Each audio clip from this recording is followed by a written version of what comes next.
Ahora, bueno, si os parece, retomamos tras el receso.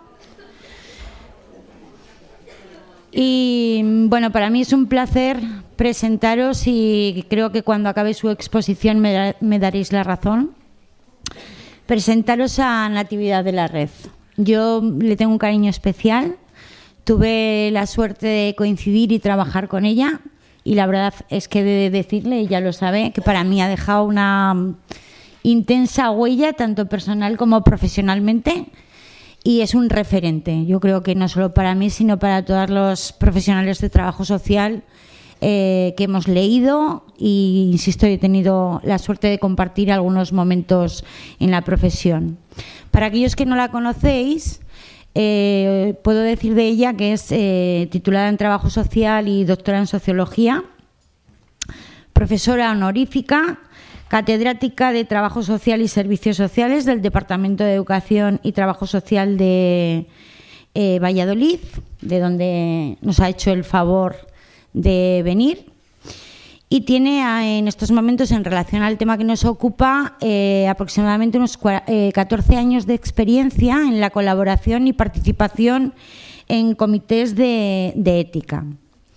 Aparte de otras muchas cuestiones como publicaciones, textos, participaciones en congresos, que por su carácter humilde no ha querido que reseñe. Sin más, cedo la palabra a Natividad de la Red, que va a hablarnos específicamente de las cartas de derechos y deberes de las personas usuarias de servicios sociales, ética y calidad en el trabajo social. Cuando quieras. Muchas gracias. ¿Ya? ¿Apagas tú? Sí. Exacto. Sí, ya. Sí. Muchas gracias. Buenos días a todos. Mi agradecimiento por haberme invitado a este encuentro en el que han considerado un espacio para reflexionar sobre la ética y calidad desde el trabajo social en el marco de la Carta de Derechos y Deberes de Servicios Sociales en Aragón. A mí con ello me han dado la oportunidad de evocar y de avivar algo que para mí siempre ha sido importante, no tanto desde el punto de vista docente o profesional, sino y antes que nada desde la perspectiva humana. Me satisface también compartir este encuentro y las reflexiones en este encuentro al lado de Carmen Mesa.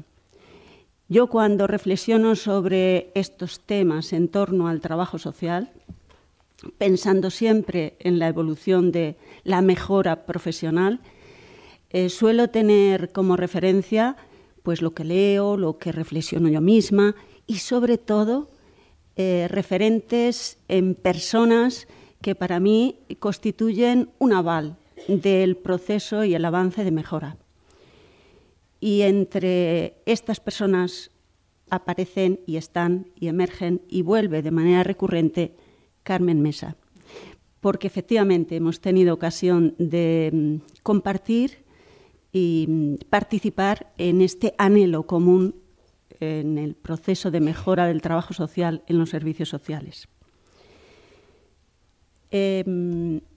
Entrando ya en el tema, en la misma exposición de motivos de la Carta de Derechos y Deberes de la que se ha hablado anteriormente, en las dos sesiones anteriores, se avanza que el compromiso de los poderes públicos con respecto a la protección, asegurando con ello una actuación que tenga presente en todo momento la dignidad y la libertad de las personas que se relacionan con el sistema de servicios sociales, cualesquiera que sean sus circunstancias. En este párrafo introductorio me parece que emergen ya y podemos detectar dos principios claves, un principio ontológico y un principio ético. El principio ontológico, esto es, el ser humano tiene dignidad y, por lo tanto, el respeto a la dignidad es una obligación moral absoluta. Y por otra parte, emerge también en ese párrafo inicial que todo ser humano debe ser tratado con igual consideración y respeto, sea cual sea su circunstancia. Y ello es, de manera evidente, un principio ético. Nos encontramos, pues, haciendo alusión, yo en la exposición que había preparado aquí, había entrelazado mis reflexiones con los artículos de la Carta. Entonces, en las exposiciones aparecerá únicamente la alusión a los artículos de la Carta. Pero como efectivamente se ha presentado en las dos sesiones anteriores de manera muy, por supuesto, mejor que la reflexión que hubiera podido hacer yo sobre la Carta, no voy a alargar la referencia a los artículos de la Carta, aunque sí aparecerán los números, artículo 5, artículo 7, artículo 8, etc. Digo que la dignidad constituye una referencia común a los derechos y a la ética, porque la dignidad humana es el fundamento de los derechos de la persona, pero la dignidad humana es también el fundamento del comportamiento profesional. Y esto, que efectivamente puede resultar teórico, lo concretaremos más adelante cuando hablemos de los servicios sociales como una exigencia clave en la profesionalidad de los servicios sociales, no tanto las prestaciones. La dignidad, tanto en los derechos como en la profesionalidad, se expresa en hechos, desde la consideración de que efectivamente la persona es sujeto de derechos y deberes. Se expresa en hechos, pero se apoya también en valores y criterios desde la consideración de que la persona tiene valor, no precio. Y entonces el tema de los valores y los criterios nos exigen una consideración distinta de los derechos. No quiero decir contrapuesta, pero sí distinta, diferenciable, mejor, de los derechos. Por lo tanto, hechos y valores requieren derechos y valores, si queremos, hechos y valores requieren recursos, requieren competencia técnica. Y todo ello es necesario para avanzar en la justicia, en lo que podríamos también decir la ética de la justicia. Pero criterios y valores requieren de libertad, la igualdad, la tolerancia, el respeto y el cuidado. Es decir, ética del cuidado, ética de la alteridad, ética de máximos, en definitiva. Con esta referencia a la dignidad como elemento común a los derechos y deberes, a la profesionalidad y a la ética, una breve, sí, por romper un poco los derechos, se dice a lo que uno puede acceder, derechos subjetivos, derechos reconocidos, etcétera, y algunas veces, no en los derechos, entra todas las dimensiones de la persona que efectivamente sí que son dimensiones, todas ellas conectadas con la dignidad. Por eso la viñeta de Mafalda nos puede prohibido pesar el césped y la dignidad, ¿no? Entrando ya en el trabajo social, el reconocimiento de los derechos y la ética nos conecta indudablemente con la responsabilidad del trabajo social, del trabajador social en concreto, para avanzar en la calidad del sistema en el que ejerce como profesional de referencia. Se ha dicho aquí esta mañana y creo que todos estamos de acuerdo. Porque existe una estrecha relación entre ética y calidad. Se afirma, y supongo que estemos todos de acuerdo, que no hay ética sin calidad. Si la ética no repercute en la calidad, no es una ética depurada, o por lo menos no es ética de máximos. Y no hay calidad sin ética. Esta relación entre ética y calidad, sobre lo que se ha escrito mucho y se pretende demostrar, creo que lo podemos hacer, esa demostración efectiva, también en la vida de profesional de cada día. De hecho, uno de los autores más prolijos de la reflexión ética nos dice que el anhelo, la ética es el anhelo de vida realizada con y para los otros en instituciones justas.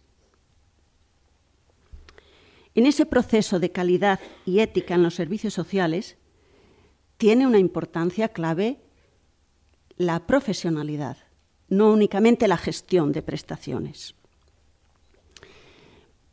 Por eso, y desde hace ya unos años, se ha insistido tanto en la importancia de la ética también en los servicios sociales.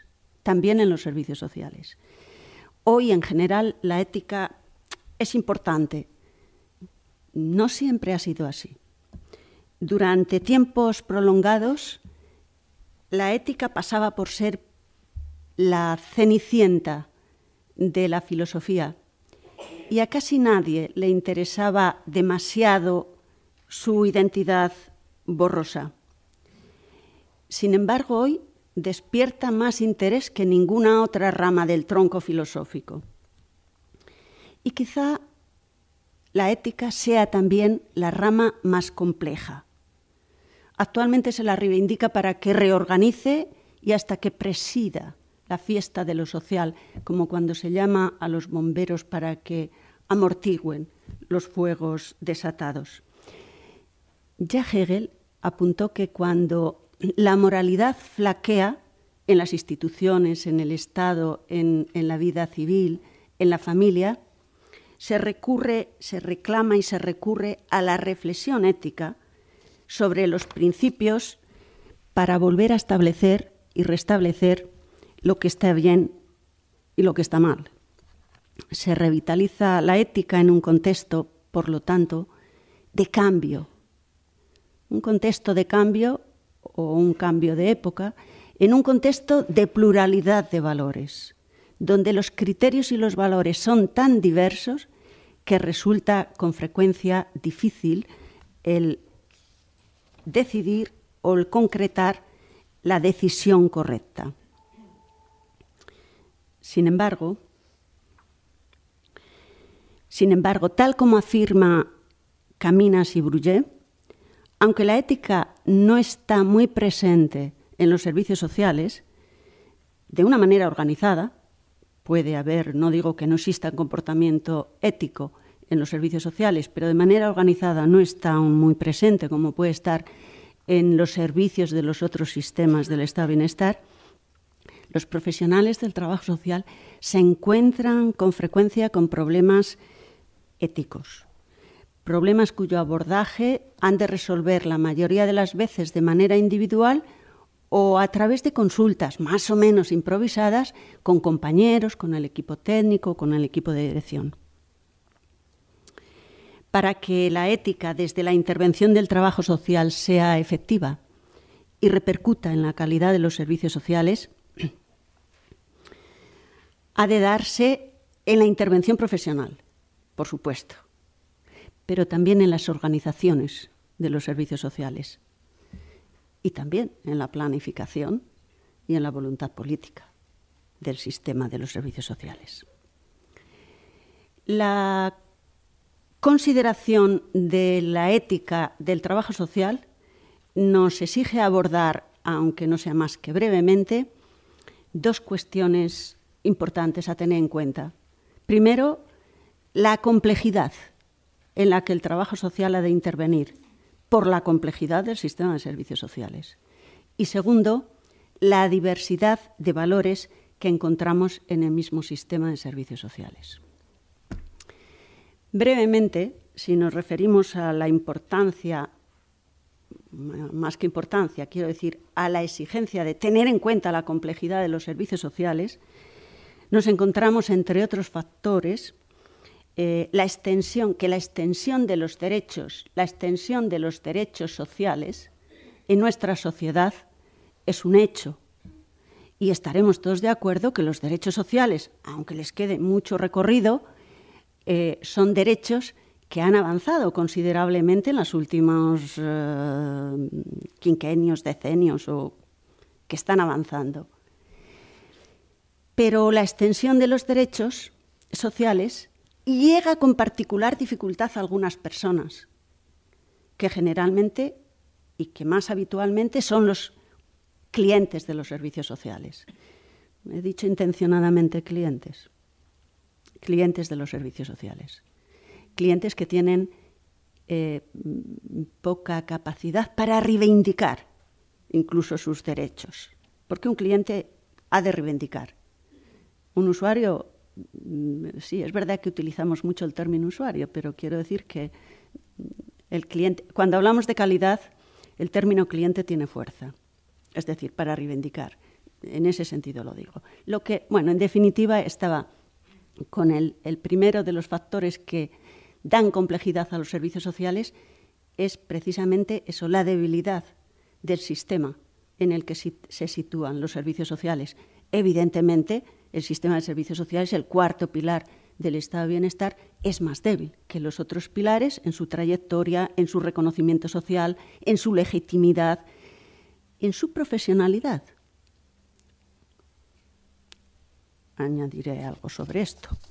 En segundo lugar, otro de los factores que influyen en la complejidad del sistema tiene que ver con los procesos y las situaciones en las que intervienen los servicios sociales, que con frecuencia son situaciones multiproblemas. Las situaciones multiproblemas, para ser resueltas adecuadamente, no se van a resolver únicamente con prestaciones, requerirían una mayor intensidad de profesionalidad. Y eso es una exigencia ética. Para ir más allá, incluso para cumplir la ética de mínimos, ética de justicia, requerirían más profesionalidad. En tercer lugar, u otro de los factores, la diversidad de personas, conductas. La diversidad de personas y conductas hace del sistema un sistema más complejo, porque educación está más o menos y claramente definido, salud más o menos definido por su trayectoria, pero también por el ámbito en el que se sitúa el sistema. En cambio, el de servicios sociales es diverso y plural, y lo es también en normativa, que hace a veces más difícil el avance de la calidad por la pluralidad de normas que regulan el sistema, y lo es también por la intervención con frecuencia en situaciones de vulnerabilidad. Es verdad, lo comentaba ayer con una compañera, Cristina, que el avance de determinadas necesidades que algunas veces se vienen produciendo como consecuencia de la crisis ha influido, está influyendo en lo que podríamos decir la democratización de determinadas necesidades sociales en las que intervienen los servicios sociales. Y eso ha contribuido o está contribuyendo al mayor reconocimiento del sistema. Porque si únicamente el sistema de servicios sociales permanece en el ámbito de las vulnerabilidades muy marcadas, resulta más opaco para la visión colectiva del sistema y, por lo tanto, con menor reconocimiento social que otros sistemas. O sea, lo que digo, entre comillas, democratización de algunas necesidades. Cuando todos podemos tener un pobre en casa, determinadas prestaciones, pobre en el sentido de desempleado, de determinadas prestaciones, pues van teniendo un carácter distinto al pobre tradicional. Bueno, en ese sentido digo las vulnerabilidades. Otro factor importante tiene que ver con la crisis. Es evidente, y lo conocemos bien, que cuando avanzan las crisis, sobre todo económicas, avanzan las necesidades del sistema, pero no avanzan los recursos en igual proporción y, sobre todo, lo que tenemos experiencia y hemos constatado, no avanzan la profesionalidad, al contrario, el avance de necesidades materiales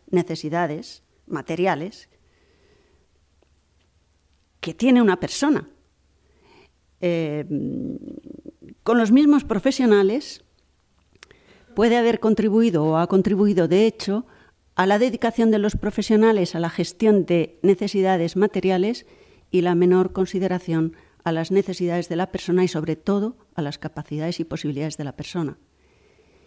Con lo cual, y vamos al quinto, que me estoy retrasando, perdón. Las respuestas, con lo cual, a veces, en el sistema de servicios sociales, ante esta complejidad, se tienden a dar respuestas simples a situaciones complejas. Y ello no tendría más inconveniente si no fuera porque conlleva posibles contraindicaciones. Posibles contraindicaciones que tienen que ver, por ejemplo, con la no atención a las posibilidades de la persona y también, a veces, puede ocurrir como contraindicación el potenciar situaciones de dependencia en circuitos de prestaciones, con lo cual se cronifican algunas prestaciones y, sobre todo, se vulnera la dignidad de la persona, porque el paternalismo es también eso. La falta de profesionalidad puede estar amenazando una intervención profesional y puede estar contribuyendo a más paternalismo, sin resolver determinados problemas. De hecho, dice Maslow que cuando solo disponemos de una herramienta como el martillo, todos los objetos a nuestro alrededor adquieren la imagen de clavos. Y entonces, cuando solamente podemos gestionar recursos económicos, pues solo vemos necesidades relacionadas con... En este escenario de complejidad y de vulnerabilidades, la decisión correcta del profesional de trabajo social para que sea de calidad pasa porque los servicios se adapten, tan simple como esto, se ha dicho aquí, esta mañana, por José Antonio,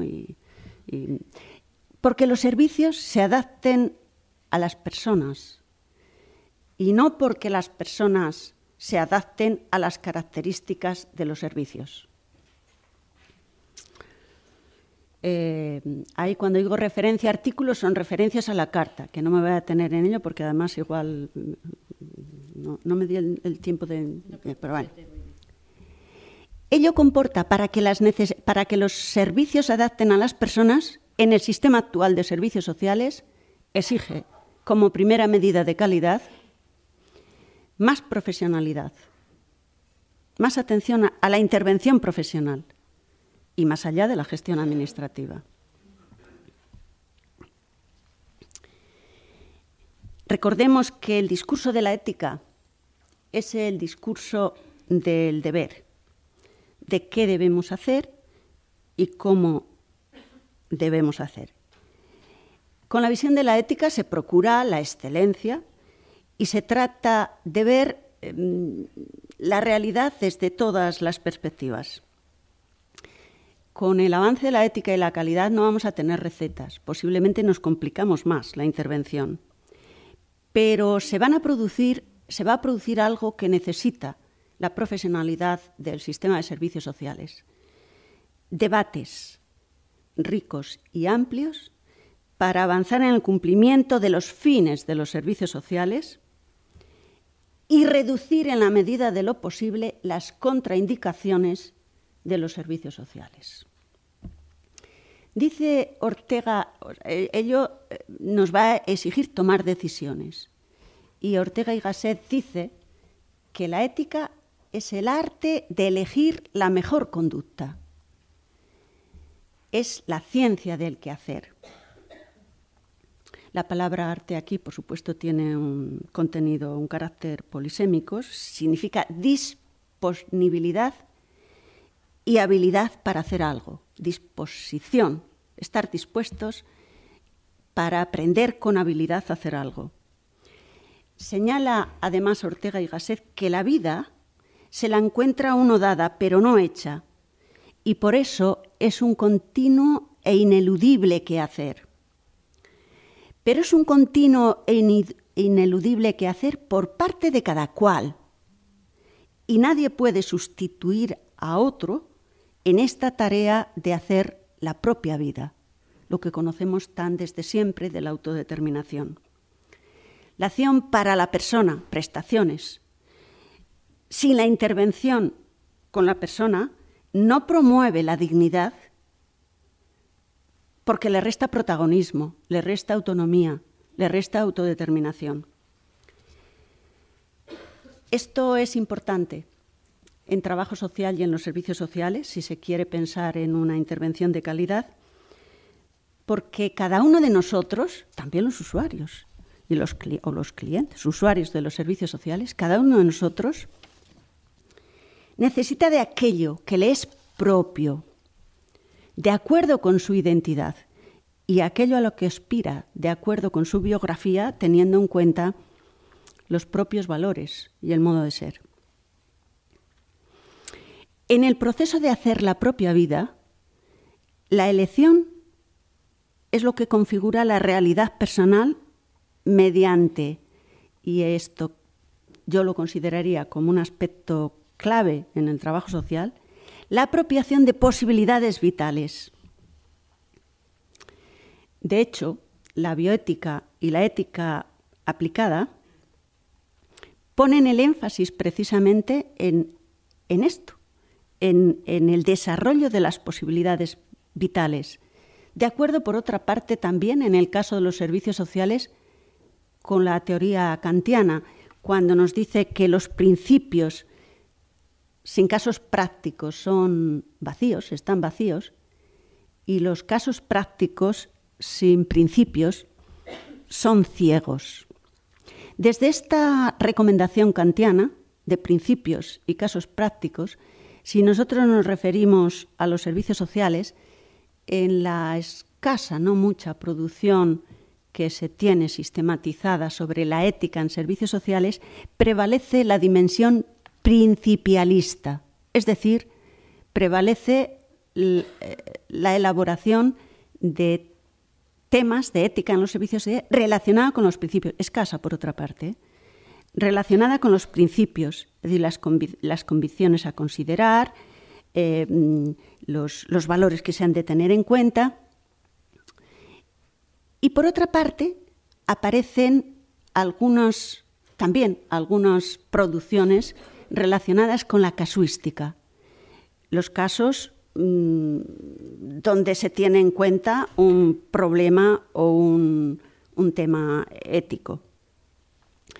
Nos dice Idareta y Uriz, dos profesores de la Universidad de Pamplona que trabajan mucho el tema de la ética en trabajo social, que no basta, en los servicios sociales no basta con aplicar los principios éticos, al menos de una manera racional y abstracta, en las intervenciones profesionales. Porque si solo consideramos al otro como una persona, o sea, que forma parte de una generalidad abstracto y universal, perdemos la visión del otro como sujeto. Señala que los principios universales se han de humanizar al ser considerados en los contextos concretos. Ello implica no categorizar a la persona, señalan Uriz y Landerta, no categorizar a la persona.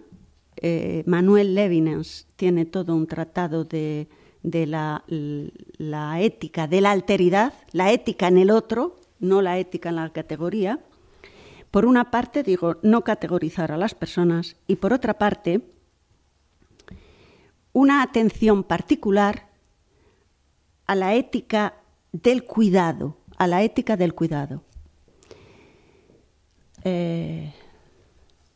Hace no mucho tiempo falleció Bernardo del Toro, Bernardo del Toro, que tiene, para quien le interese la ética del cuidado, tiene unas conferencias, a mí me parecen muy sugerentes, sobre la ética del cuidado. Bajo el epígrafe de o aprendemos a cuidar o perecemos, insiste en la importancia de la ética del cuidado. A mí me parece la ética del cuidado, la ética de la alteridad, la ética del respeto, son éticas que desde el punto de vista de la producción, diríamos, teórica o de la reflexión, van referidas con frecuencia al trabajo social y yo creo que hemos de rescatar porque generan motivación, que es lo fundamental en el tema de la calidad, lo comentábamos. Si tuviera tiempo, no sé cómo voy. Regular ya. Bueno, pues es que entonces no les cuento una antigua parábola sobre la ética del cuidado, pero les dejo que nos refiere... Hay medio minuto me tienes que dar, ¿eh? La antigua parábola de la ética del cuidado que nos refiere Heidegger. Bueno, pues además la voy a leer para ser precisa y saltando párrafos. O bueno, si no la digo. Una vez el cuidado se disponía a cruzar un río y vio un poco de arcilla. Recogió pensativo el material y comenzó a dar forma a la arcilla. Mientras meditaba sobre lo que había hecho, se presentó Júpiter. El cuidado le pidió que le confiriera espíritu, a lo que el dios Júpiter accedió de buen grado. Pero cuando el cuidado quiso dar su propio nombre a la nueva criatura, Júpiter se opuso y decidió que el nombre que debía llevar esa criatura era el suyo, se debía llamar Júpiter. Mientras Cuidado y Júpiter disputaban, apareció la Tierra, que quiso que se diera su nombre, porque la materia que había servido para formar la criatura era de la Tierra. Como no se ponían de acuerdo los tres, pidieron opinión a Saturno, que ofició de árbitro, y éste pronunció la siguiente decisión que pareció justa. Puesto que tú, Júpiter, le diste su espíritu, recibirás ese espíritu a la muerte de la criatura. Y puesto que tú, Tierra, le diste su cuerpo, recibirás su cuerpo. Pero como Cuidado fue quien primero dio forma a esta criatura, la poseerá mientras ella viva, el cuidado. Y como todavía disputáis sobre el nombre que ha de dársele, se llamará Homo, pues está hecho de homus. Entonces, el cuidado poseerá a la persona mientras ella viva. Y vuelvo a repetir, esto nos lo desarrolla muy bien Bernardo del Toro cuando dice, o aprendemos a cuidar o perecemos. Y perecemos, o aprendemos a cuidar en este sentido, y avanzando, que efectivamente voy retrasada, en este sentido, y desde esta breve referencia de elección entre ética de la justicia y ética del cuidado, y las dos en trabajo social, una breve reflexión sobre trabajo social, derechos, ética y calidad.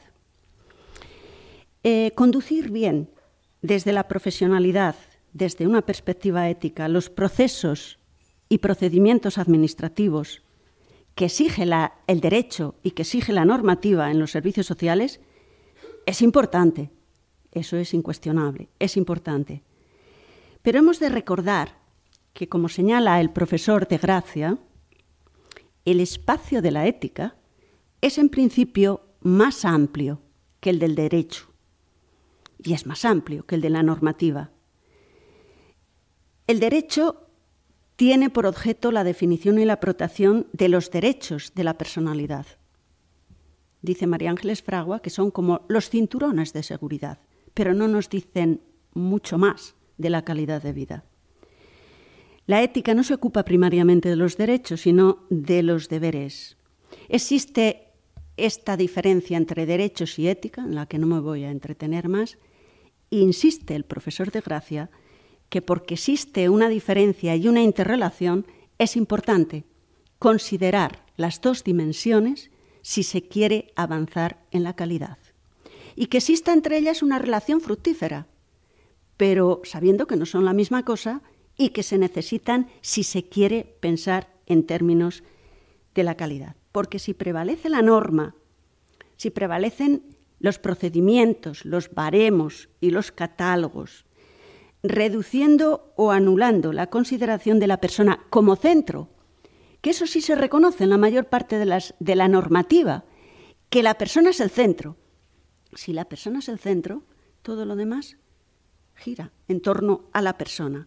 Porque si esto se pierde de vista y se aplica la norma, se corre el riesgo de subordinar la persona a las normas.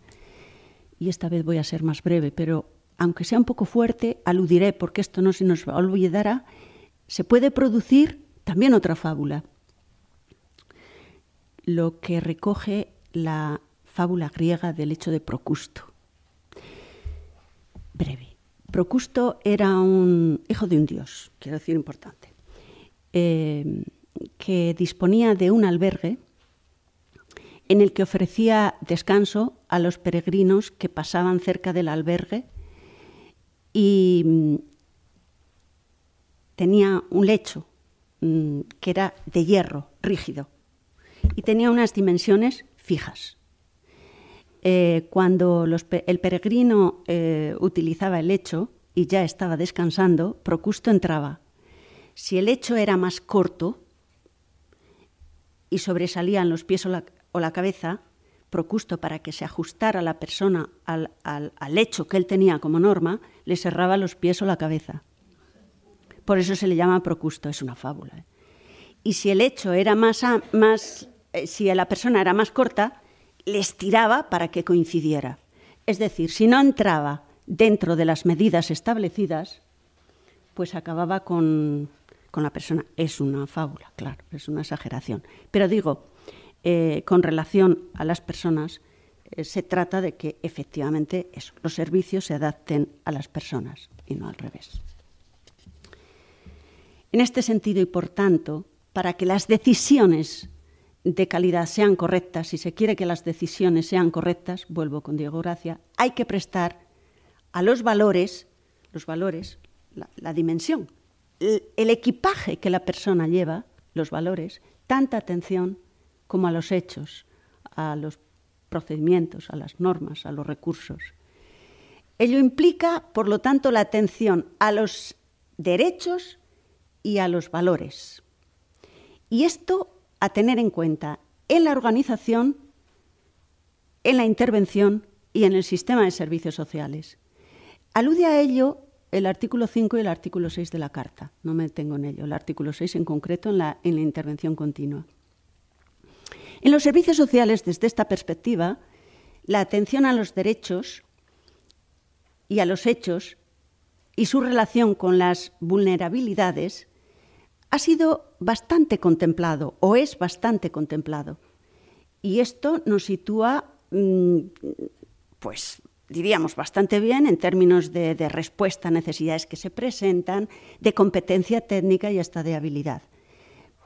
Pero nos dice Puig-Gruel que esto significa la ética de mínimos y tiene que ver con lo que podríamos decir ética de la justicia, justo. Sin embargo, dicen estos autores que en los servicios sociales son prácticas menos frecuentes la atención a los valores, a las potencialidades de las personas, a las posibilidades, a la autonomía, a la promoción. Y esto tendría que ver con la ética de máximos. Y señalan estos autores, y lo desarrollan además con ejemplos prácticos, en las pocas ocasiones en las que en algunas entidades esto se ha producido, en algún ámbito de los servicios sociales. Yo tengo algo de experiencia en el ámbito de los servicios sociales de personas con discapacidad, donde he estado 8 años en el Comité de Ética de FEAS, y efectivamente es evidente que la introducción de la ética en determinadas organizaciones ha significado un avance de calidad, sobre todo por el estímulo en la motivación de las personas profesionales y los equipos. Y dicen estos autores, apoyándose en experiencias, no muchas, pero algunas que existen, que la ética de máximos en los servicios sociales es más saludable en el ejercicio profesional. Por hacer una breve alusión a la viñeta de antes de... Mafalda tiene también una viñeta en la que dice, mirando el mundo, todo esto va mal, esto va mal, esto va mal. Dice, ¿cuánto problemólogo? ¿Habrá en alguna parte algún solucionólogo? La ética de máximos es más saludable. En una organización, si estamos diciendo, aquí es este problema, tal, la ética de la calidad en las organizaciones parte de cambiar la dinámica de análisis. En vez de decir, ¿cuáles son los problemas? La ética de la calidad parte de cuáles son nuestros principales logros. Desde los logros se avanza en la solución de los problemas. Por otra parte, promueve la atención a la proactividad. El centro, la persona, o es protagonista, o si tiene que aceptar lo que le venga dicho desde las normas, no nos engañemos, no es el centro la persona. Y en tercer lugar, facilita la autodeterminación y la capacidad de decidir. La autodeterminación y la capacidad de decidir. Y efectivamente la tiene la persona, que es el centro del sistema. De modo que el avance de la calidad a través de las decisiones correctas precisa de la implicación de todos los agentes del sistema, los profesionales, las organizaciones y los que toman las decisiones políticas.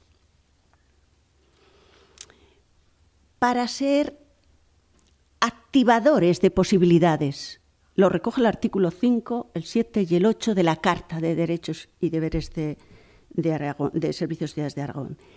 Para ser activadores de posibilidades, porque al igual que en todo organismo vivo, existen células madre dotadas de actitudes polivalentes, esas células que llaman en medicina totipotentes y que son propias de las células embrionarias, pero que están desactivadas. En todo ser humano y en toda sociedad humana existen capacidades generadoras y creadoras que están durmientes o están inhibidas. Los profesionales en la intervención de calidad y las organizaciones de los servicios sociales han de ser activadores de esas potencialidades y de esas posibilidades. Y eso requiere tiempo, no únicamente a la gestión, sino a la intervención con los profesionales. Para ello, para facilitar esa intervención en las posibilidades y las capacidades de las personas, es necesario que seamos capaces de superar los mapas mentales de tipo disyuntivo. Mapas mentales de tipo disyuntivo. Mapas que, por otra parte, son muy frecuentes en nuestra sociedad, por lo cual tendemos a considerar a la persona que es autónoma, vulnerable o dependiente. Ya está. Autónoma, vulnerable o dependiente. Cuando en realidad en toda persona hay algo de las tres dimensiones. En toda persona existen vulnerabilidades. Nos relacionamos, de hecho, desde la vulnerabilidad, también desde nuestras vulnerabilidades, aunque efectivamente existan diferenciaciones de vulnerabilidades desde la perspectiva y desde la consideración social. Pues bien, para superar esos mapas mentales de tipo disyuntivo y creer que en toda persona existe alguna posibilidad, la intervención de calidad, también en los servicios sociales, exige detectar en la persona las posibilidades que tiene. No únicamente cuál es su problema, sino descubrir cuáles son sus posibilidades. No les voy a contar la fábula, pero la anoten si quieren. A mí me resulta siempre muy sugerente la del aguilucho, las posibilidades de la persona. Y detectadas esas posibilidades, desde esas posibilidades, superar las vulnerabilidades. El trabajo social no es una profesión,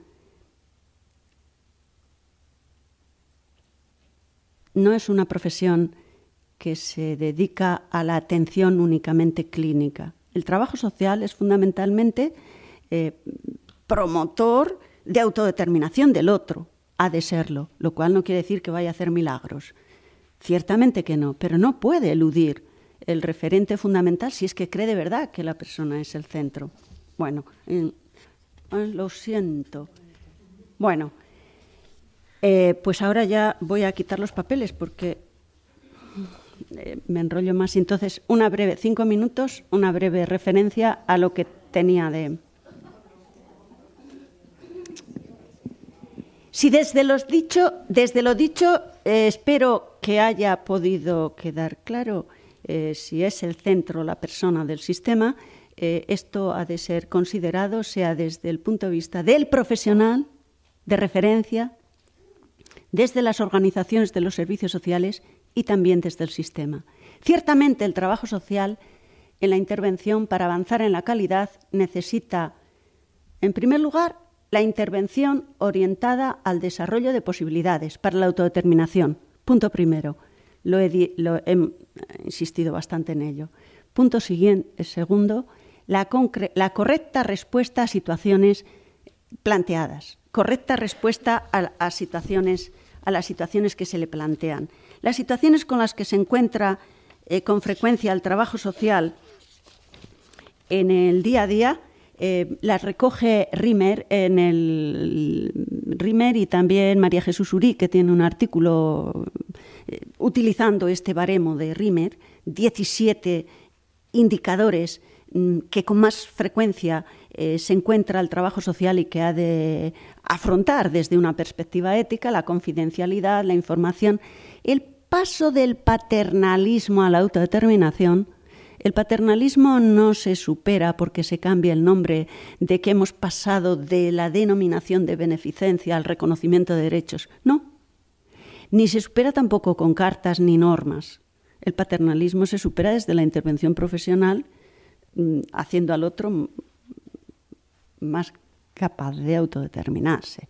El acceso a los servicios, a los informes, etcétera. No me detengo en ello, pero hay mucho escrito sobre esto y ya están tipificados los indicadores que con más frecuencia se encuentra el trabajo social y que presentan problemas éticos.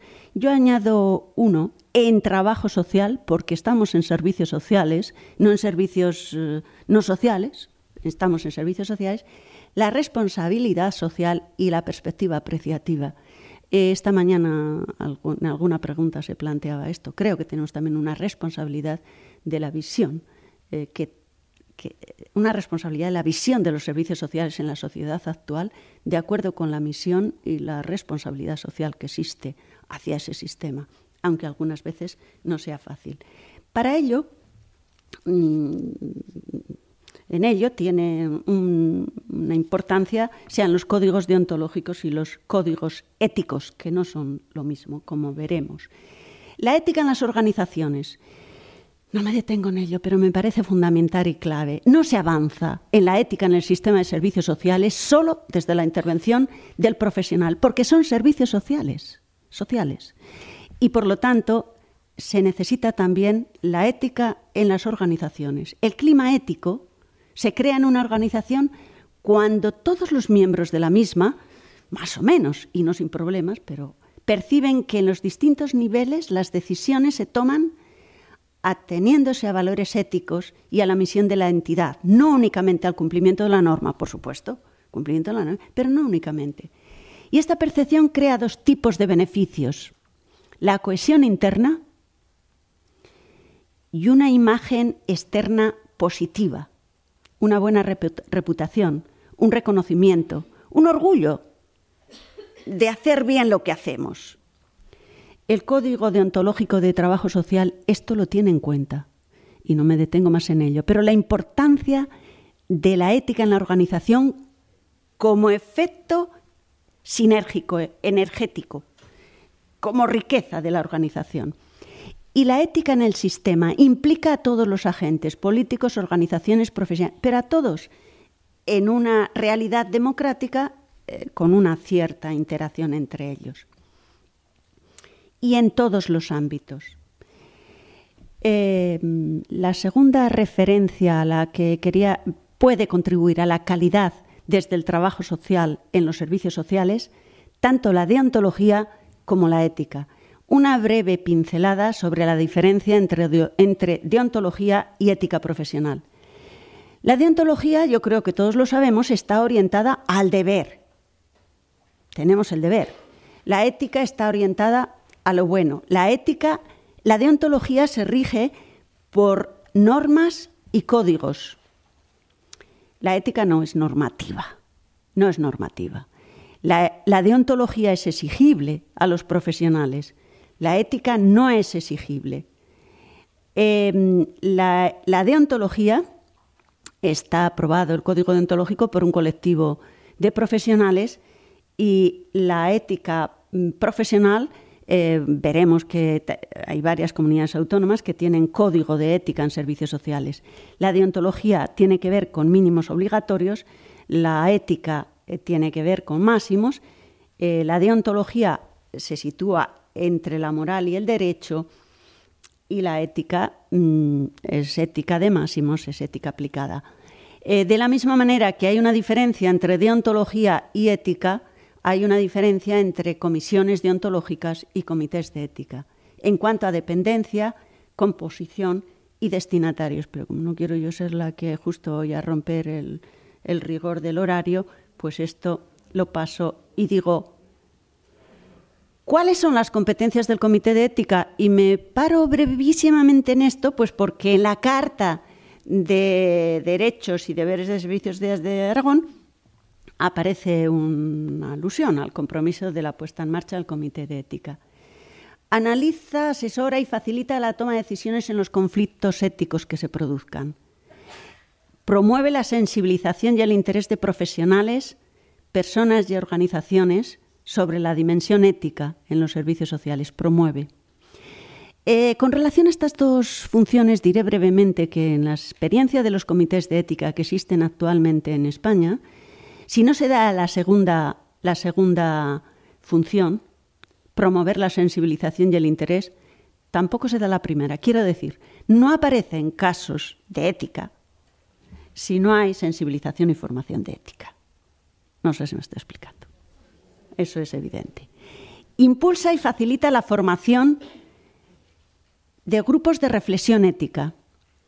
Es decir, un comité no tiene por qué estar solamente allí para dirimir o para analizar y trabajar, sino que tiene que promover que exista una cultura ética en el sistema. Y la cultura ética solamente se da cuando participamos, cuando respiramos todos la armonía entre derechos y valores y criterios, no únicamente. Elabora también y promueve publicaciones, impulsa la formación ética en el sistema de servicios sociales. Conviene tener claro que un comité de ética no sustituye la responsabilidad de quien pide su asesoramiento, no es normativo, no es obligatorio, por lo tanto, no tiene capacidad de decisión, ni tiene capacidad de juicio, ni tiene capacidad de sanción. No sanciona. No promueve ni ampara acciones jurídicas y no actúa de oficio sobre conflictos éticos ni propone sanciones. Ya, casi llego a tiempo. Para el avance de derechos, valores, calidad, en la práctica del trabajo social, en definitiva lo que hemos tratado, el avance pasa por, y acaso este hubiera tenido que ser el principio de otra exposición, y arrancar de aquí. Sí, cuando ya acabé pensaba que igual era este el punto de partida. Pasa por propuestas concretas de mejora. Propuestas concretas de mejora que tendrían que elaborarse a partir del análisis y debate sobre lo que hacemos, de lo que hacemos, lo que tenemos y lo que conseguimos. Lo que hacemos, lo que tenemos y conseguimos, y lo que no hacemos, no tenemos y no conseguimos. Lo que tendríamos que hacer para mejorar. Muchas de las cuestiones a las que me he referido sobre autonomía, autodeterminación, forman parte de la cultura, están en nuestro, iba a decir, imaginario colectivo profesional. Pero yo creo que la superación de esos mapas mentales disyuntivos, de decir, es que como trabajamos con las personas que debemos incluirlo dentro del análisis de nuestro quehacer profesional para que pueda ser creíble que efectivamente la persona es el centro de la intervención.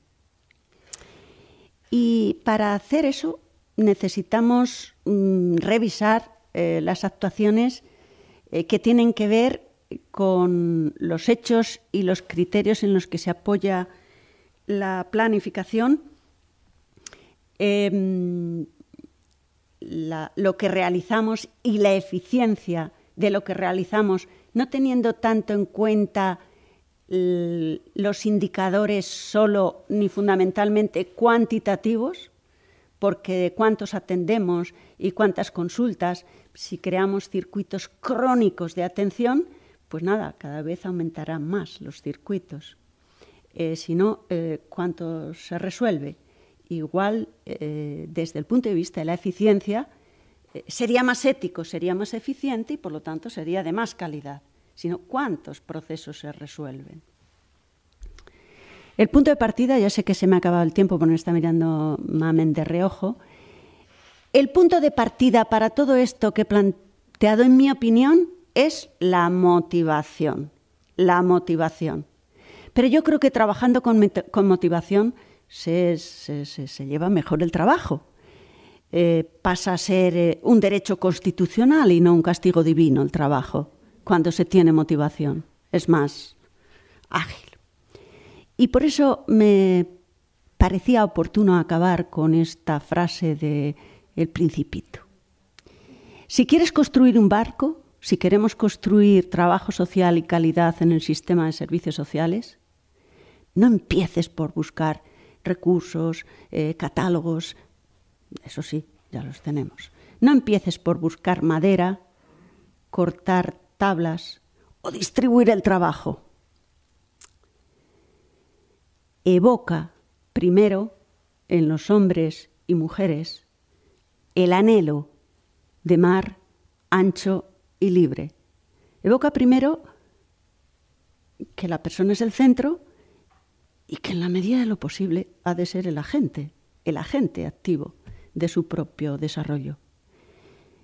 Y por cerrar con lo que empecé, me parece que esto está presente en la Carta de Derechos y Deberes, la dignidad y la libertad en las personas, en el sistema de servicios sociales, cualesquiera que sean sus circunstancias. Pues señores, si las circunstancias son más complejas, la solución no puede ser a través de trámites simples. Si realmente se cree en la calidad de los servicios sociales, se ha de valorar la profesionalidad en los servicios sociales. Y muchas gracias.